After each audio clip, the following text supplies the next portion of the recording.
For sharing po recipe ng palaman. Sige idol, isi-share ko na ngayon yung recipe ng ating palaman ng chocolate.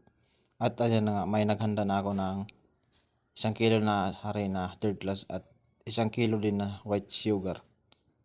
Maglagay lang po tayo ng vanilya na konti. Maglagay rin tayo ng 1/4 na lata ng tubig at saka 500 grams margarine. At maglagay po tayo ng chocolate na flavor. Yung Primera po yun ginamit ko. At maglagay po tayo ng coloring na choco. At i-mix na po natin.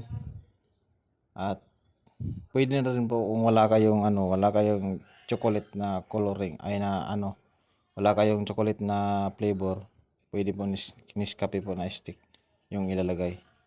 At kung may gatas po kayo, pwede nyo dagdagan. Sa inyo lang po yan. Optional lang po yung gatas kung lalagyan ng gatas. Ang importante po niyan, may margarine at saka may flavor po tayo na chocolate. O kaya, kung walang kayong chocolate, stick po na Nescafe. Isang stick po, pwede nyo po ilagay para po mabango yung aning palaman. At imimix lang po natin, mga idol. Sundan nyo lang po. Simple lang po yung ating palaman. At kung nagustuhan nyo po yung video natin, pakishare na lang po at pakilike ng ating video, mga idol. Ayan na po. Ayan, imimix lang po natin. At ito na po yung ating palaman ng ating chocolate.